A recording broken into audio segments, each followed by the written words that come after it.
అండి. ఈ చార్ట్‌లో ఒక చిన్న క్యాండిల్ ఉంది గదా! ఇక్కడ ఈ క్యాండిల్ చూడండి. ఈ క్యాండిల్స్ వీటిని మనం డోజీ అని పిలుస్తాం. ఇదిగోండి వీటిని డోజీ అంటాము. సో, డోజీ అంటే ఏంటంటే open and close. For example ఇలా ఉంటది doji. Open and close almost same ఉంటాయన్నట్టు. దీని అర్థం ఏంటి? బయర్స్ అండ్ సెల్లర్స్ ఇద్దరు కూడా కన్‌ఫ్యూజన్ స్టేట్‌లో ఉన్నారు. ఈ ప్రైస్‌ని పైకి తీసుకెళ్లాలా? కిందికి తీసుకెళ్లాలా? అని కన్‌ఫ్యూజన్ స్టేట్‌లో ఉన్నారు. సో, డోజీ అంటే ఏంటి? Indecision candle.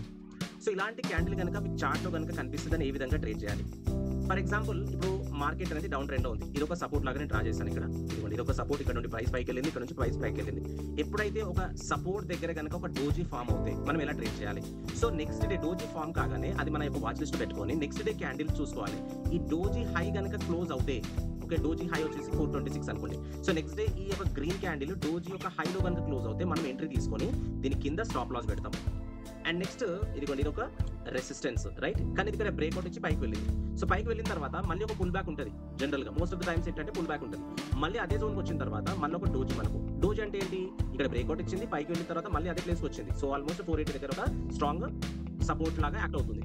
సో ఇక్కడ మళ్ళీ ఒక డోజీ ఫామ్ రాగానే మనం ఏం చెప్పాము?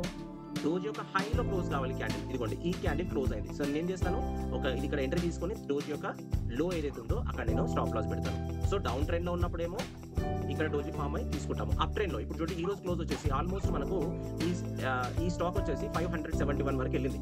బట్ ఏమైంది? ఎండ్ ఆఫ్ ద డే ఇది క్లోజ్ అయింది. సో రేపు ఈ బిలో కనుక క్లోజ్ అవుతాయి 510 బిలో కనుక క్లోజ్ అవుతే మనం అక్కడ షార్ట్ చేస్తాము. షార్ట్ సెల్లింగ్ చేయాలనుకుంటే అక్కడ షార్ట్ చేసి దీనిపైన మనము స్టాప్ లాస్ అనేది పెట్టుకుంటాము. సో డోజీ క్యాండిల్ కనుక కనిపిస్తే అక్కడ మీరు ఎంట్రీ తీసుకోవాలా లేదా ఈ విధంగా అనేది మనము డిసైడ్ చేయాలి. ఒకటి గుర్తుపెట్టుకోండి, మీరు సపోర్ట్ అండ్ రెసిస్టెన్స్ అనేది డ్రా చేసుకోవాలి. ఫర్ ఎగ్జాంపుల్ ఇప్పుడు ఈ కేసులో నేను ఏం చెప్పాను? ఒక డోజీ ఫామ్ అయింది. ఇక్కడ నెక్స్ట్ క్యాండిల్ క్లోజ్ అయింది అనుకోండి. సో కిందికి వచ్చే అవకాశం అయితే ఉంటుంది.